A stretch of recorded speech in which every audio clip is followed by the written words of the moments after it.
Cindy, do you have a favorite gas station in Kansas? Favorite gas station? Favorite gas station. I do.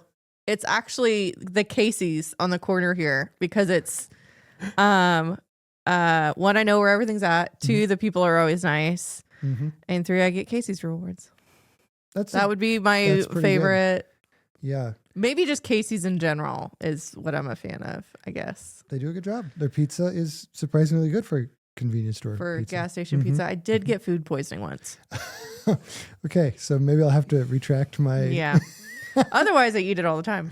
I have eaten my fair share and more of Casey's pizza. I really like the Oasis in Colby. I don't know if you've ever been to there. I have. It's a little over the top, but it's kind of fun. It's more like a truck stop, but that's more like a gas station mall. That's fair. Is what it is. It's a strip mall that you can get gas at. Yeah.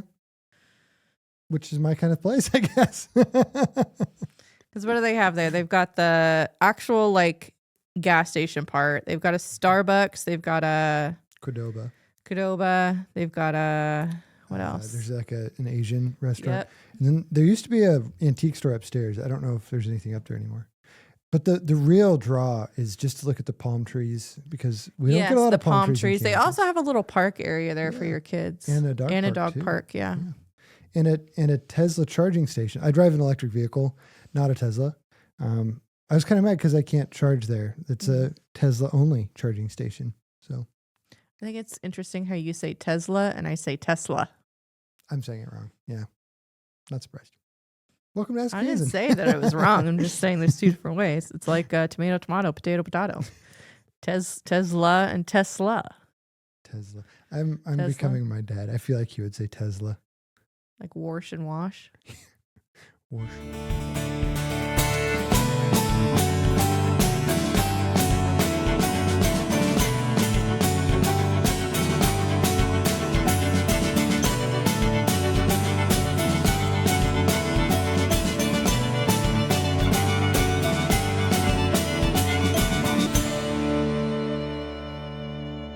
Welcome back to Ask A Kansan, our podcast about Kansans and about all the cool things they do and trying to connect Kansans to each other.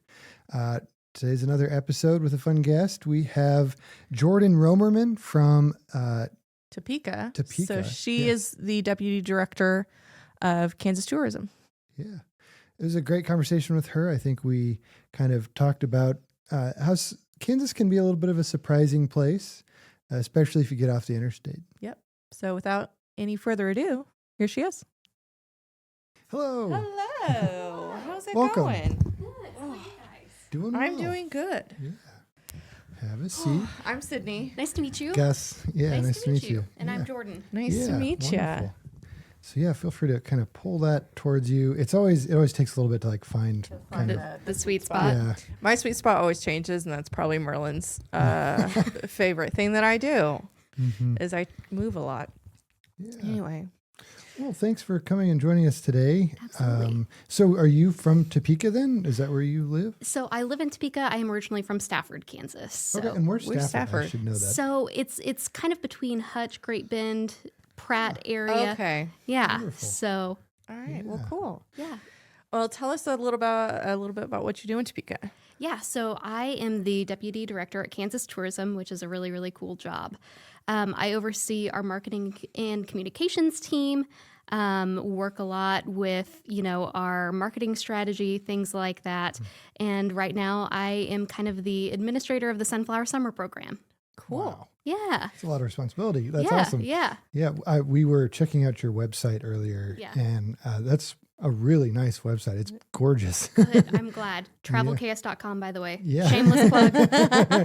Yeah, it looks great. What is today? The 10th. 10th. So Sunflower Summer app starts on the 12th. Yep. Right? Saturday. Okay. Yep. Saturday. Yes. Nice. We've been pumped. We've brought it up a couple times. We're like, God, it's not time yet, but we're excited. Yes, we are excited. It doesn't seem like it's possible that it's here. Like, the summer has gone by so quickly, but it's going to be a couple of weeks filled with fun. So Yeah. we're excited to see people get on the road and go explore. Cool. Yeah.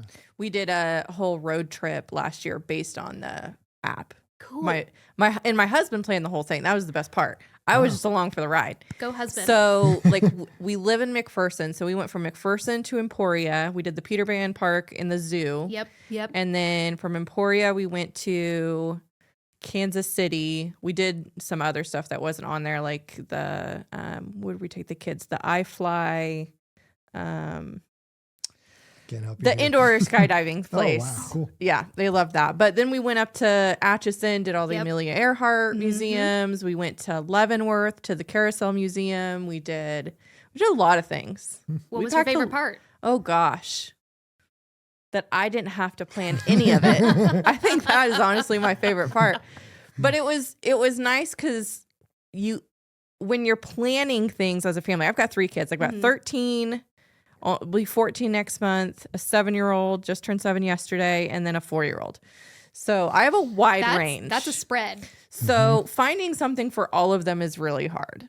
And luckily, the app allows you to kind of scroll and see, okay, this will be great on this day when, the older one has something to do. I can take the littles to this, or it's really good about navigating, especially finding parks and stuff that you've never heard before. Like the Peter Pan Park, did not know existed. We go to Kansas City all the time, drive through Emporia. We've never stopped.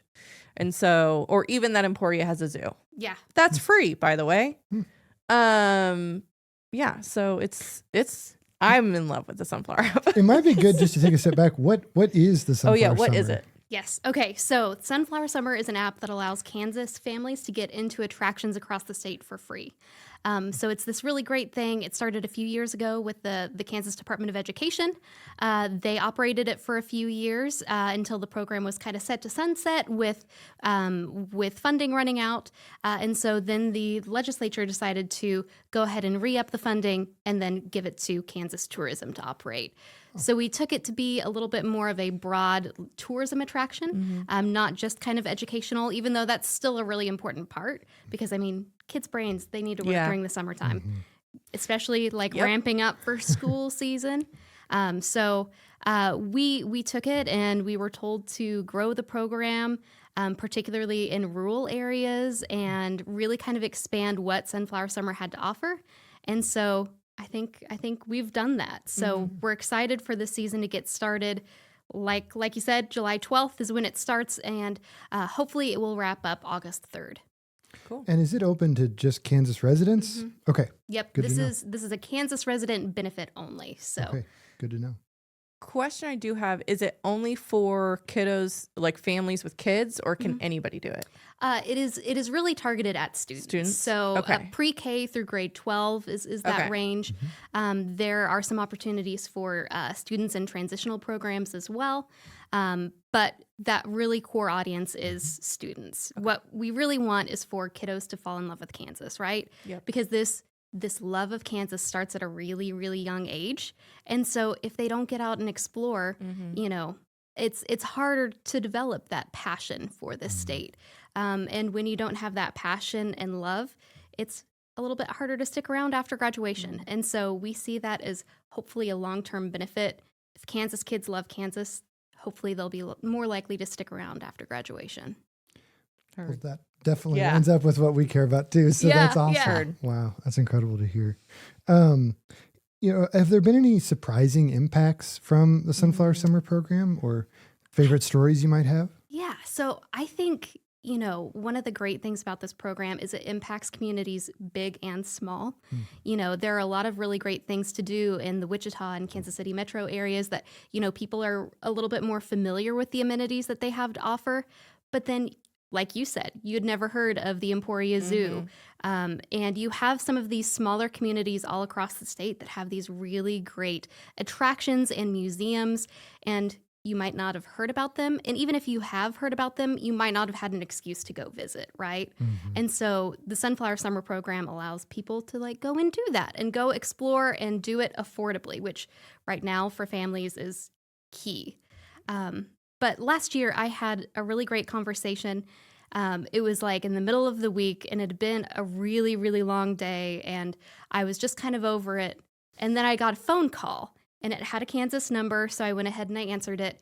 And a woman on the other, end of the line said, "Hey, I just wanted to talk to you about the Sunflower Summer program." And And I was like, okay, this is either going to be really good or really bad, like nothing in between. And so she had talked about one of the attractions had given her my number. And she had said, I was planning on taking my grandkids to Florida for vacation.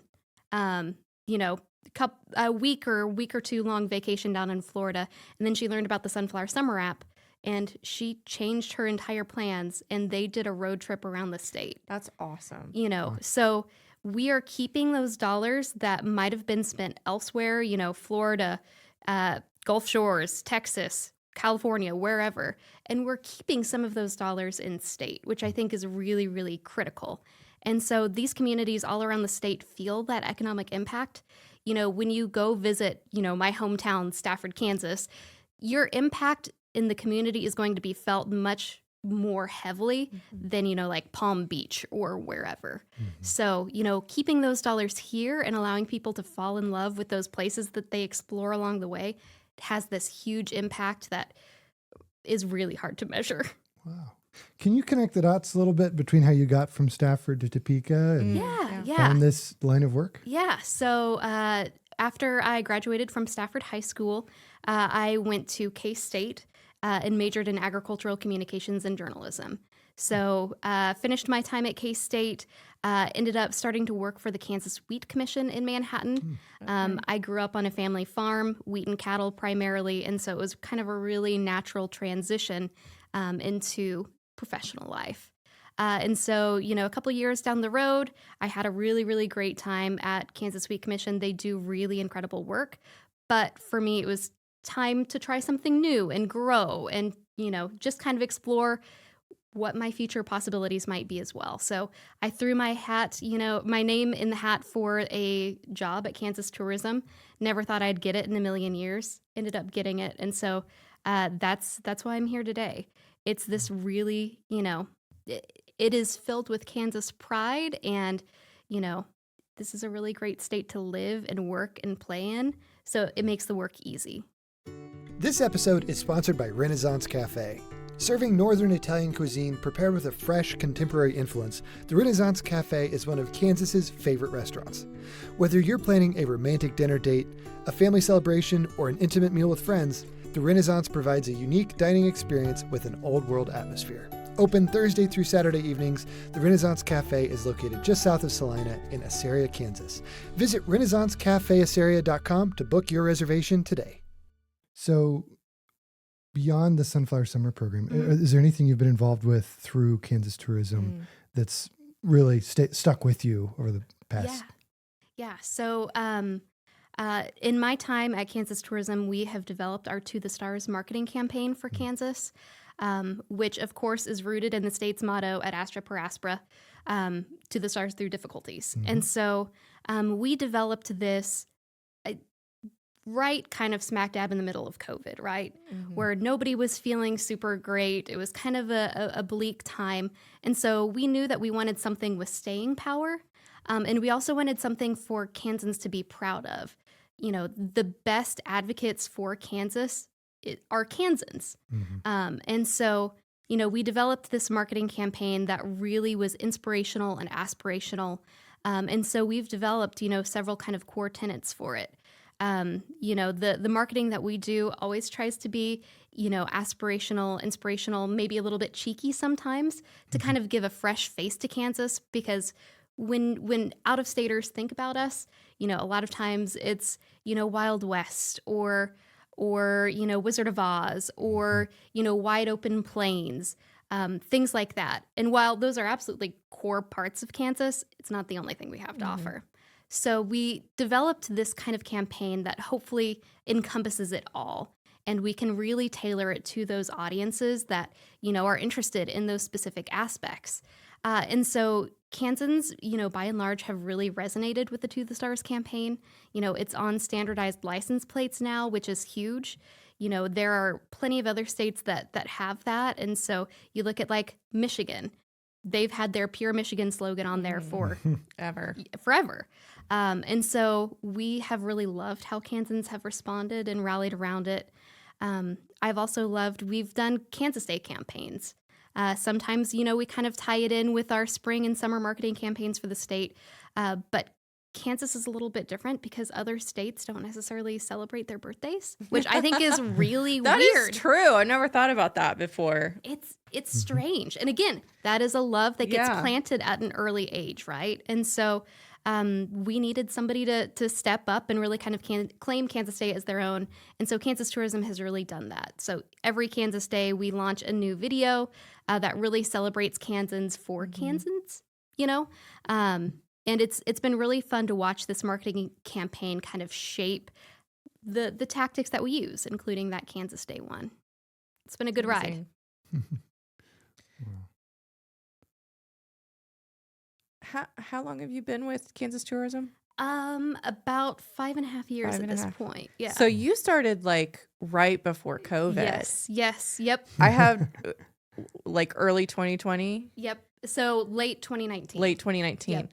So I had a semi-similar experience. I started at the McPherson Convention and Visitors Bureau Yeah. in February of 2020. Uh-huh. And Yep. I was also the public information officer. And so, yep, they're Great like, time to start a job, great right? time to start Yeah. a job. They're like, oh yeah, you can do all your FEMA training later. It's okay. We'll pay for it. And then a month later, hey, have you done your FEMA training yet? Like, no. It was definitely an interesting time to start a new job, but at the same time, everything changed, right? Yeah. The marketing landscape kind of turned itself on its head, and so in some ways, I wasn't stuck in the old ways, right? We were kind of in the middle of making some of those changes and updates, and it was a great way for us to kind of push those things along. So yeah, definitely an interesting time to start a job, though. Also, would not recommend getting married during COVID. I had a baby during COVID. Yep. So 0 out of 10, do not recommend. yeah. One of the things that's on your website was the merch line that you all have for To the Stars. It's really yeah. beautiful. And I think I've seen people wearing that out there and may need to make an order myself. There's a lot of shirts that we've found that we have wanted. Like Cocker City. What was Cocker City's? Oh, I don't remember off the top of my head.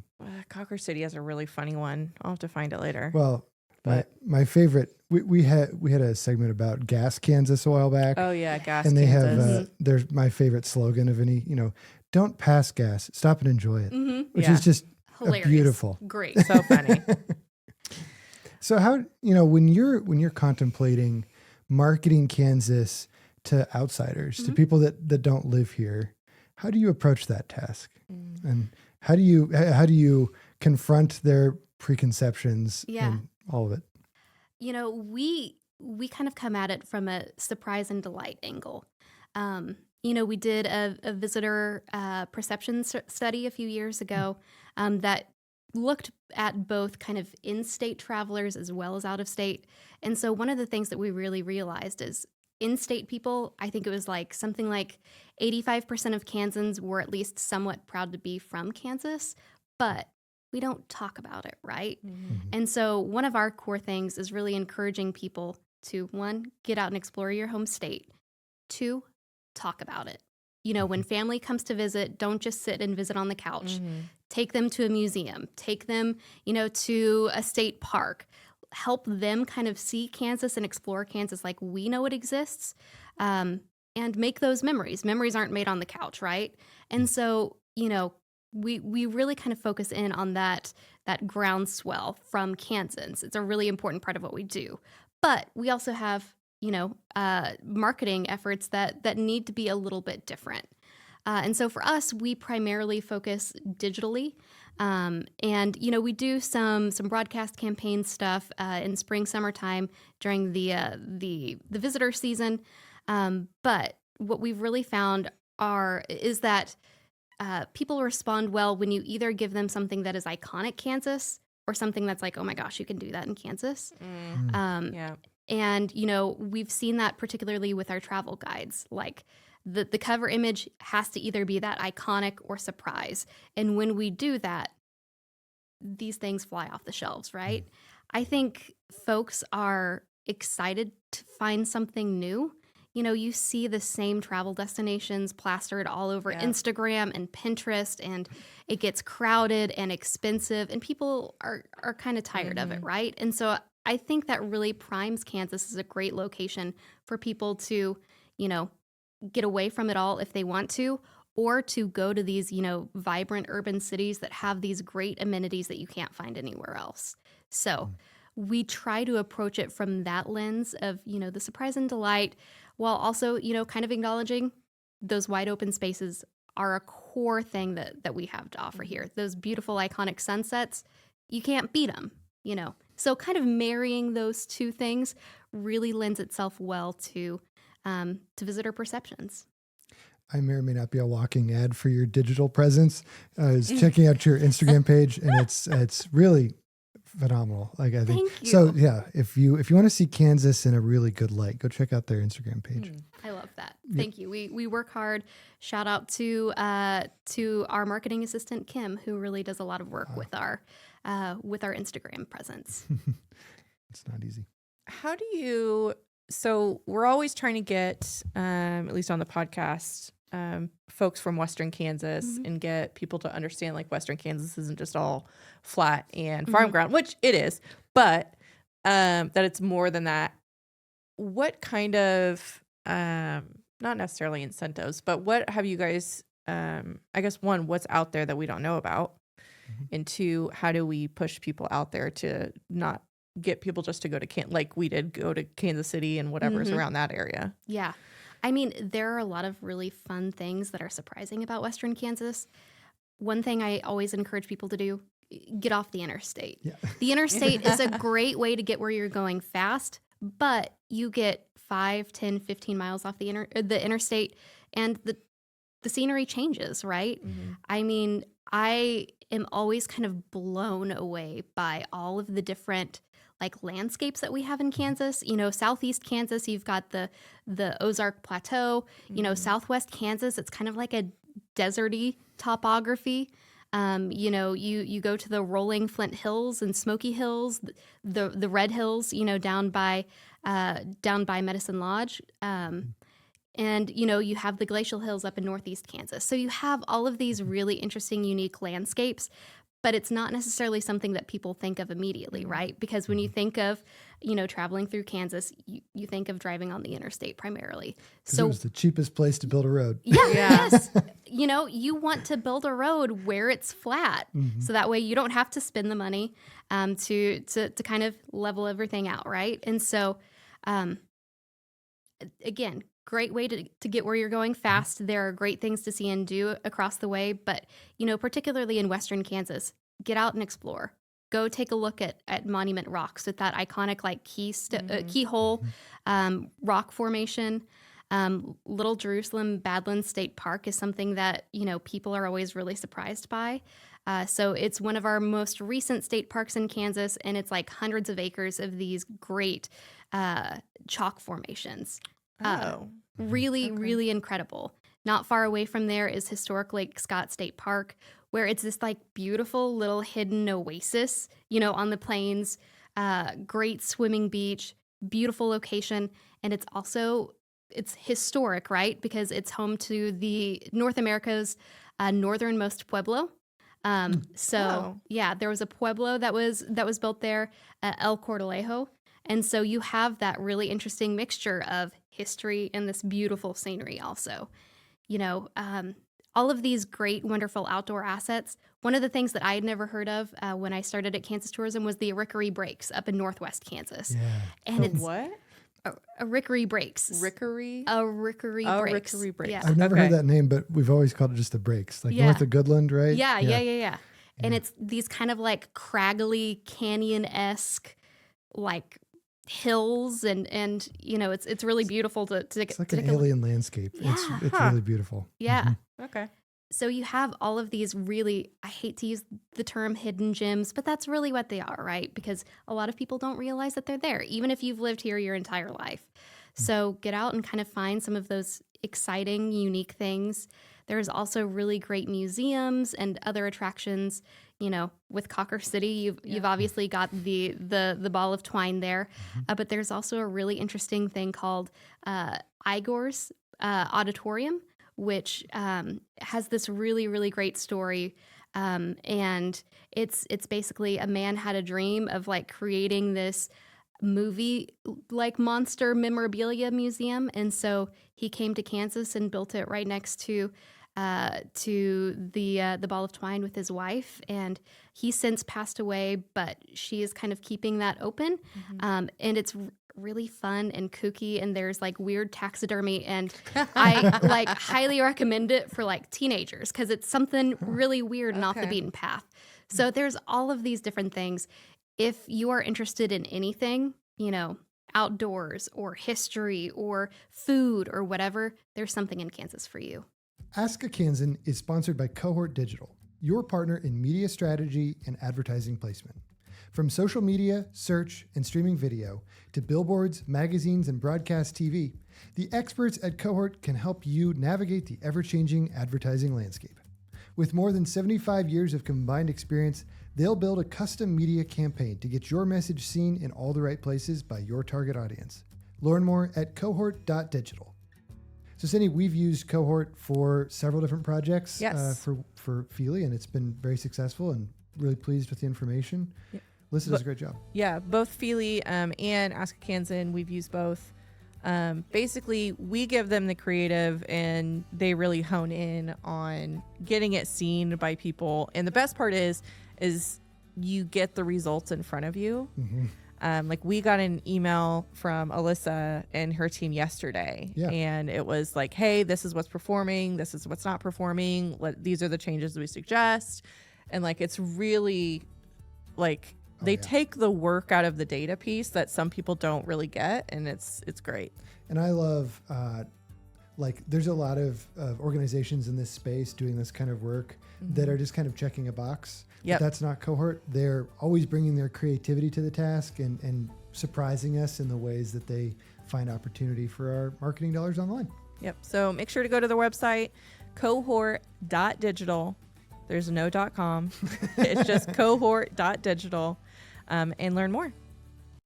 I think there's some great resources. You can probably mention more than I can name off the top of my head, but like the scenic byways, where somebody basically took a highlighter and said, yep, this road and this road and this road, check these out. Are there other resources like that people could kind of go to? I know there's some guidebooks that are out there. Any other things like that? Yeah, so byways are a great one to adventure on.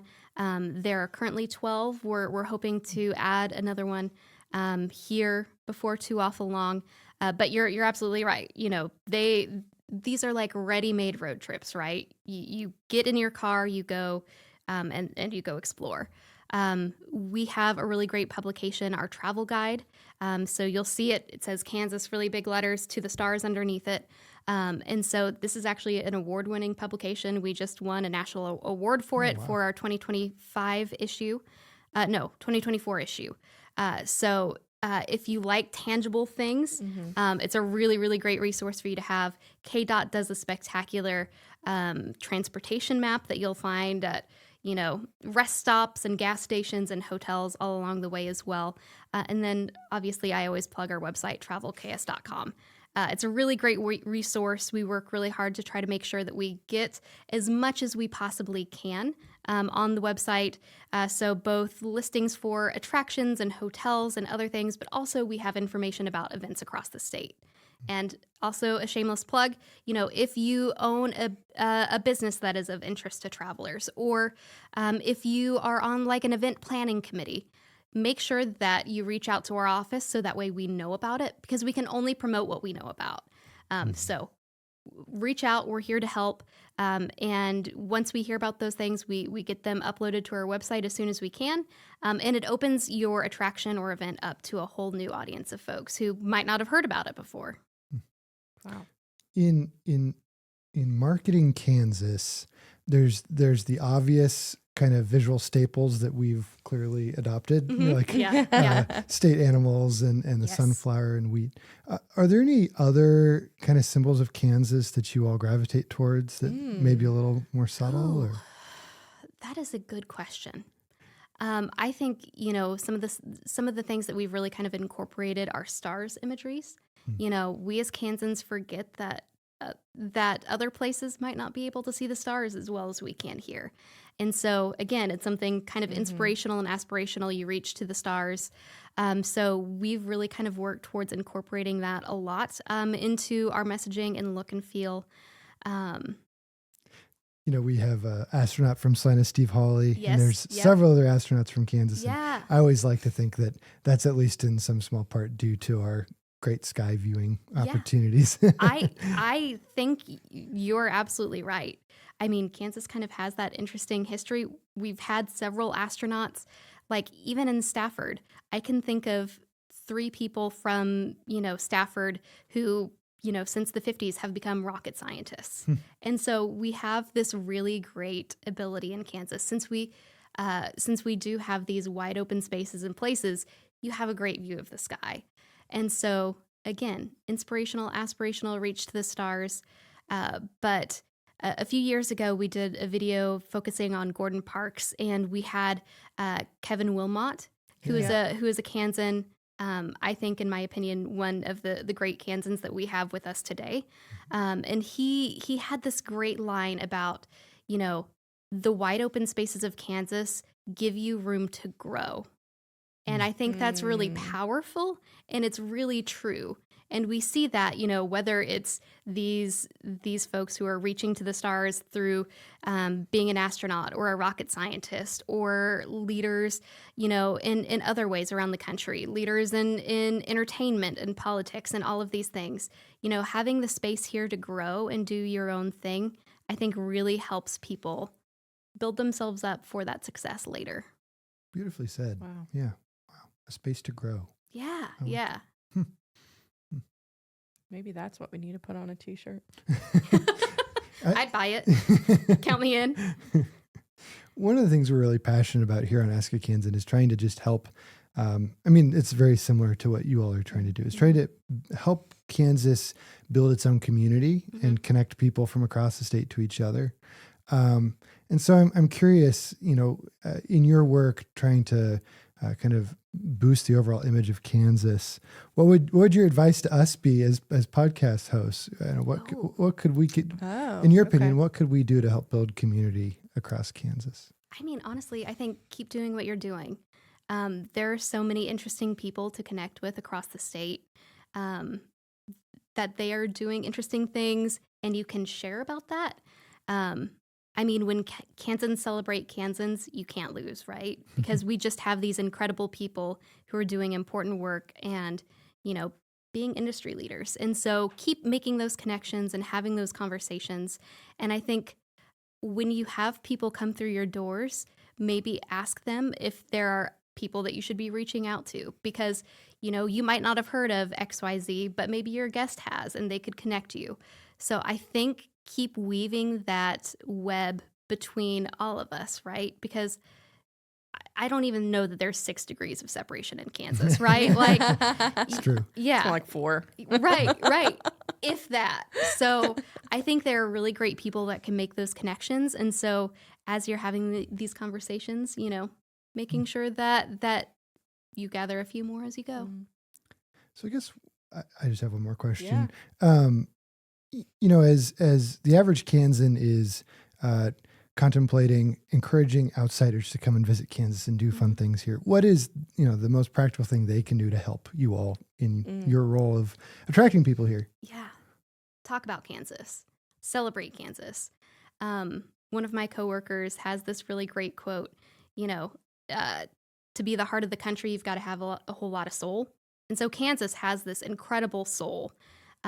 So, as you bring out-of-staters here for visits, or, if you have a family wedding or whatever it is, make sure that you go do things with them, particularly if they grew up here. Kansas has changed a lot in the last 5, 10, 20 years. Yep. And so just because they started out here doesn't mean that they know what Kansas is like now. And so making sure that you take them to these places and have these experiences with them, so that way Kansas tugs a little bit more on their heartstrings, as they move through life and maybe hopefully come back, whether it's to visit or, to raise a family or retire. I think having those conversations are important. Doing those things with them are important, and showing them what Kansas has to offer now is really critical. Not only for the tourism industry of this state, because getting out and exploring and going to these attractions obviously has a huge financial impact for communities, but also I think longer term impact for resident retainment and recruitment. Wow. Well, thank you for all you do on behalf of Kansas, and thank you for coming on Ask A Kansan today. Yeah, Thank absolutely. you. Thanks for having me. And, again, just a reminder, use Sunflower Summer, June 12th through August 3rd. We're really excited about the program, and we hope that you guys will get on the road and go explore. Perfect. Love Thanks. it. Thanks. Thank you. Want to spread your organization's message across Kansas? Consider becoming a sponsor. Ask a Kansan has a unique focus on Kansas and its people. By sponsoring our podcast, your organization can reach people from Canarado to Kansas City, Wichita to Washington, and all the great places in between. We have a variety of sponsorship packages available to fit your budget and needs. For more information, visit askakansan.com/sponsorships or call us at 785-571-9507. Thanks for joining us for that conversation with Jordan. I am a huge Sunflower Summer app fan. Huge. So when all of the media attention came about last year, earlier this year, about funding for it, I was real scared. I was like, oh no. Because what a lot of people use it, we didn't go into this with Jordan, but for instance, when last year, Kimberlin's softball team had a tournament in Hayes, and if you're a ball parent, you know that sometimes you'll have an 8:00 game and you won't play until 2-3 o'clock in the afternoon. So what are you supposed to do for 5 hours? And so all the moms downloaded the Sunflower Summer app and were able to take all the kids to the museum in Hayes. And they walked around there because it was a cool environment. They still got to learn something, and they weren't just sitting out in the heat all day. So it's not just, taking your kids to go do fun stuff. It's filling time. It's doing the things in where you're at. So And I think, of course I understand the arguments about they have to balance the budget and all of that. But I bet few dollars go as far in helping kids discover their state, helping them find pride here, and, creating those little memories that might lodge with them and might increase the chances of them sticking around longer. So I think it's a great investment. And, I love it. And I love, every Kansas family should have the opportunity to visit these places and enjoy them. Yeah. And tourism in general for Kansas, again, Kansas usually gets the bad rap. So I'm glad there's people like Jordan who have a passion for it. You could tell she really loved her job, because if she's passionate about what she's doing, then that's going to translate into everything. So totally. And it got me thinking about how we're going to celebrate Kansas Day on Ask A Kansan, because it's not until January though. We have plenty of time to plan, but we have to throw a party. Yeah, expectations are going to be high. So there will be balloons. Yellow and brown balloons. And confetti.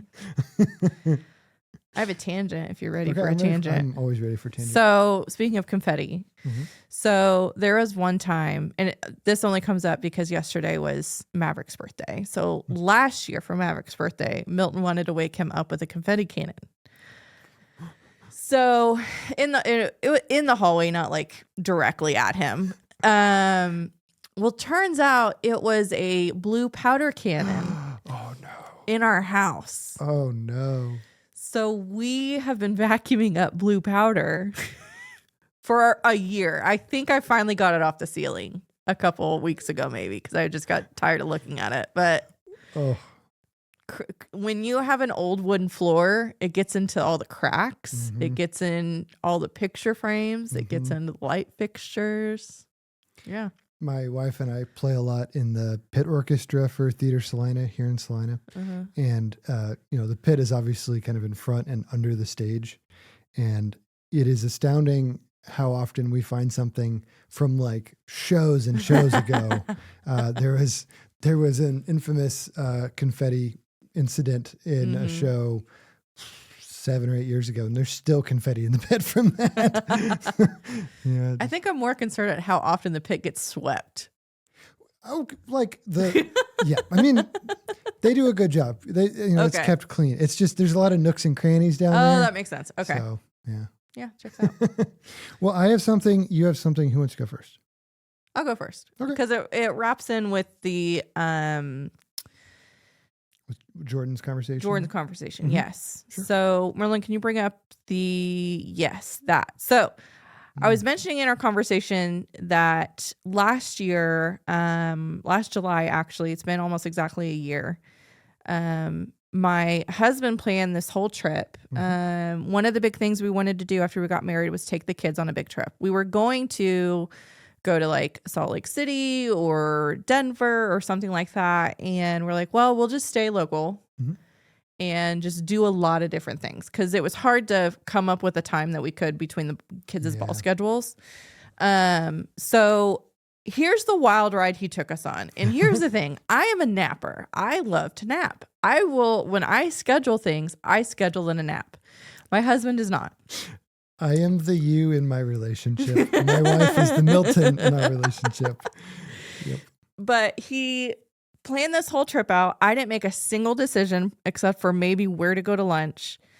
And he drove the entire time. So 10 out of 10, loved it. And what inspired this trip was I told Milton, I told my husband, I said, I really want to go to Atchison and visit my dad's because that's where my dad's buried. And so, because I hadn't been up there since he passed away. And he's like, okay. So we planned this whole thing. So July 6th, I think this was a Friday. We got up early. We started in McPherson. We started driving. And then we ended up in Emporia. So I mentioned Peter Pan Park. What which a name. It's a park that's themed after Peter Pan. So there's different buildings and castles and different. I need to watch Peter Pan again to understand it a little bit, but it's a pretty cool place to just go and explore. And it has a little lake, if I remember correctly. And then with that, there's David Taylor Zoo. So David Taylor Zoo is just this little, like, I don't know, maybe 2 blocks of more like a sanctuary where you get a walk.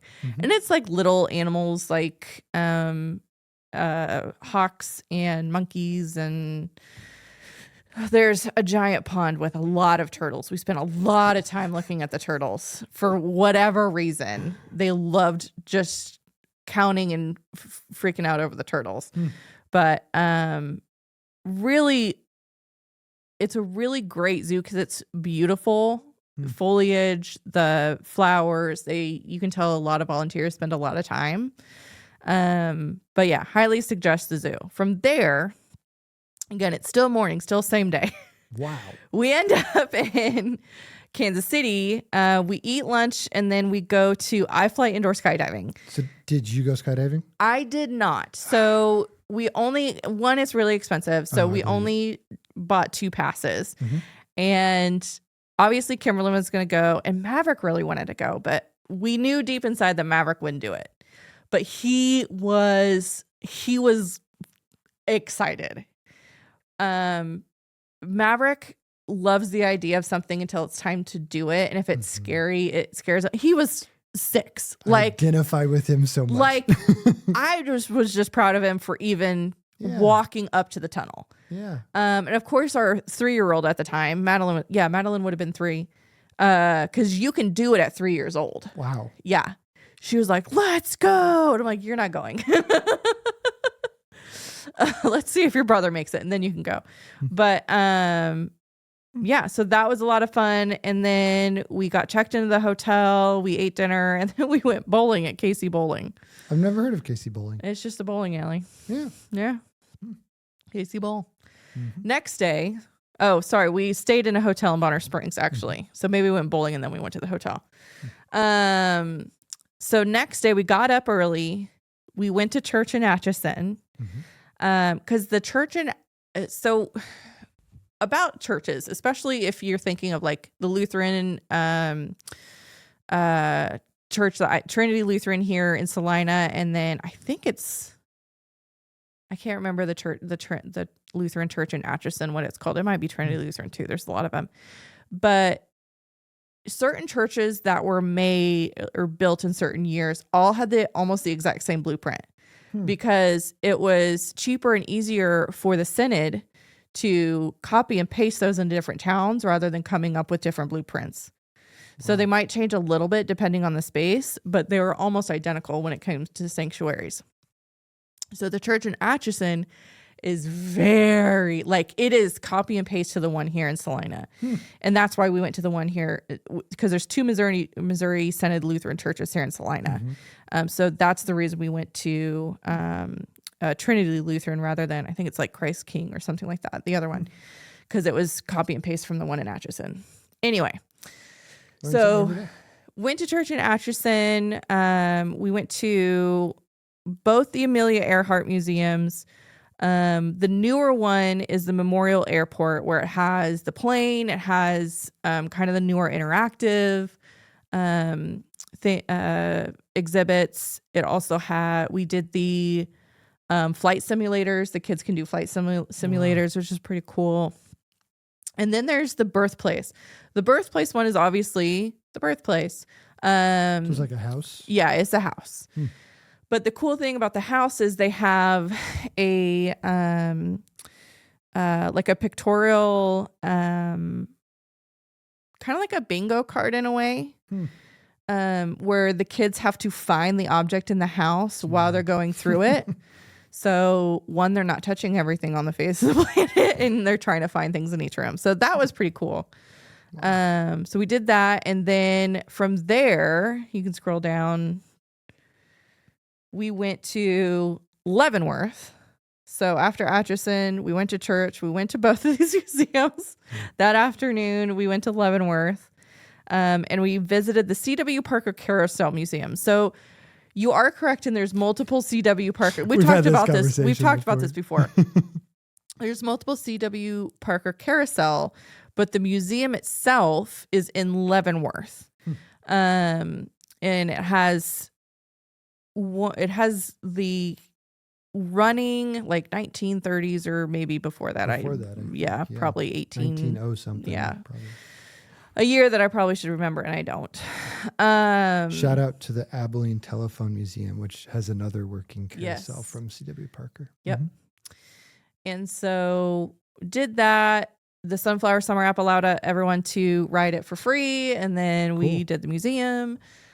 And then there's actually a really pretty park right next to it that we hung out at for a little bit. And then from there, we went back to Legends, I think. What's the next one? Scroll. There we go. There we go. Yeah. So then after that, we went to Legends, went to, I think that's when we went to go see Mufasa when it came out last year at AMC and Legends. Kids played in Legends for a little bit and hung out. It's quite a place. Yeah. Okay. And then that, I think, was a wrap on that day. I don't think we got back to the hotel until 10 o'clock. The kids were wiped. And then next morning, we hopped over the border. We went to the zoo. Missouri? Yeah, we went to Missouri and did the Casey Zoo. And then we also did the Negro League Baseball Museum, which is really cool. I've never had the pleasure of going there, but my wife and her family has been, and they really enjoyed it as well. It's a pretty cool place. I wish we could have spent more time at the Casey Zoo, but that was... Kind of feel that way about every zoo I've been to. And then that same day, we went all the way back to McPherson. What a great example of how you can pack in a lot in not that much time. Yeah. And you guys saw a ton. We did a ton of stuff. Yeah. And so on the Sunflower Summer app was the Peter Pan Park, the David Taylor Zoo, both the Amelia Earhart museums, the C.W. Parker, and the other two were in Missouri, so they weren't on there. But yeah, that's 5 things that you didn't have to pay for, and they got on your radar. And yeah, that's awesome. Yeah, it's wonderful. Well, so thanks for sharing. And You're welcome. that I think definitely get more ideas on people's radar of ways that they could use the Sunflower app. Yeah, Sunflower Summer. Well, are you ready for another edition of Kansas Cultural Arts Calendar? Oh, yes, I am. Okay, so we're going to talk about 5 events, technically 4 and some others. And this is going to be August in Kansas. And we're going to start out east where you guys were in Olathe with the Kansas City Sunflower Festival. This is August 15th through 17th. And it is set against the golden bloom of mid-August sunflowers. This cheerful agritourism event at Casey Wine Co. offers scenic sunset strolls, hay rides, food vendors, and plenty of photo ops. It is an easy day trip from the Casey Metro and a great way to savor Kansas summer at its most vibrant. Whether you're there for the fields or the fresh cider slushies, which sounds delicious, it's a feel-good festival through and through. And I'm just astounded. I don't know if we can show this on the edit, but there are so many things to do There's there. a lot of things. I think the adult tricycles is what's really going to get me. Oh yeah, giant plinko, human pinball. Human pinball. Yeah, it's pretty cool. Next is the Roots Festival in Paola. This is August 22nd and 23rd. Paola happens to have a First Robotics team that I'm familiar with, and they're really good. That's how Paola's on my radar. But so this festival has 2 nights of live music, arts, and crafts vendors, and a pretty fierce state championship barbecue cook-off. So the small town festival punches way above its weight. The charming downtown square of Paola comes alive with sounds, smells, and stories from across the state. If you're looking for something that feels like the heart of Kansas, this might just be it. And catch my friend and fellow Kansas Wesleyan alum Howard Mahan, who's a tremendous blues guitarist. He's going to be playing at 6:50 on Friday. Isn't he a lawyer? Yeah, he is. He's like the most, like, you look at him, you're like, you're not a typical lawyer. But he's him and his band are amazing. Yeah, they're incredible. Definitely worth checking out. Yeah. Next up in Clyde is the Clyde Watermelon Festival. This is August 29th through September 1st. This began more than a century ago as a simple celebration of summer fruit, but has become a beloved, quirky tradition. The Watermelon Festival includes a demolition derby, medallion hunt, street dance, watermelon eating contests, and more. If you've ever wanted to see Kansas small town pride in full bloom with juice running down your chin, this is your stop. I love a good watermelon, especially like refrigerated. Okay. Do you put salt on your? Yeah, I put salt on mine. Yep, I am too. Most of my family's not. They prefer it. Oh, and seeds or no seeds? Oh, I don't care. You okay?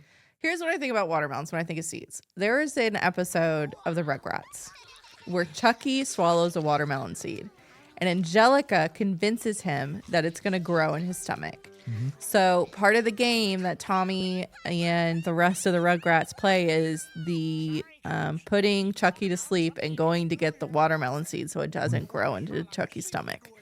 And that is what is a core memory from my childhood, is that episode of eating a watermelon seed and how I never want to eat one ever again because it's going to grow inside me. Oh, man.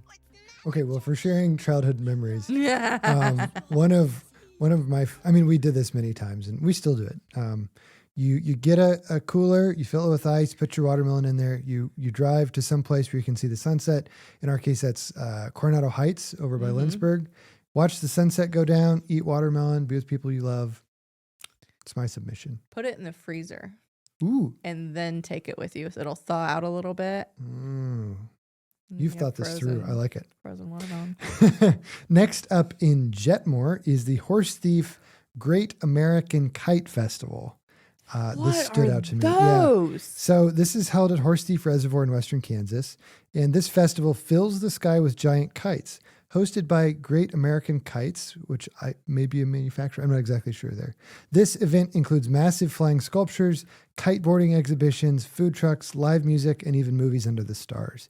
It is equal parts relaxing and awe-inspiring, a prairie spectacle like none other. And yeah, these are kites bigger than anything I've ever seen. What's the name of the? Yeah, it's Horse Thief Great American Kite Festival. But what's the manufacturer you thought? Great American Kite. Great. I didn't know what Great American. Yeah, I should have done more research. Yes, Great American Kites. It's a thing. Cool. Oh, they make the giant ones. Yeah. Okay. But I'm sure anybody could bring their kite and Oh, yeah. participate. In fact, in one of the images we have here, you can see hundreds, well, maybe not hundreds, but dozens of small kites in the distance. I can only imagine what happens when they all get Yeah. their lines tied. But, and finally, I just want to give a shout out to all of those county fairs across the state. There's honestly way more than we can mention because there's a lot of counties in Kansas, over 100. A lot. But August wouldn't be August without the hum of livestock barns, the whirl of carnival rides, and the scent of funnel cakes wafting through the air. Nearly every, I'm going to stretch and say every region of the state is going to have some sort of fair for you that will have talent shows and tractor pulls and 4-H exhibits and pie contests, all of it. So whether you're in, I just listed a few here, Cowley County, Reno, Ellis, Labette, or countless others, there's bound to be something happening at a fairground nearby you. So hope you have a chance to get out and experience one or more of these great events coming up in August. And, we'll be doing September not too long from now. If you're, an organizer or host or just a passionate fan of an event in Kansas in September, let us know. We would love to cover it on the podcast in a future episode. Well, thank you for sticking with us to the end of another episode of Ask A Kansan. Mm-hmm. We appreciate your attention. And, if you would be so kind as to share this podcast with a friend, like, subscribe, follow. We are all over the social medias. And yeah. All over TikTok, YouTube, Instagram, LinkedIn, Facebook. We're not on X. We're Midwest. We don't do that stuff. I think it sounds like it's a drug or something. Ain't it? Never mind. Moving on. But yeah, so thanks for joining us. And we'll see you next time on Ask A Kansan.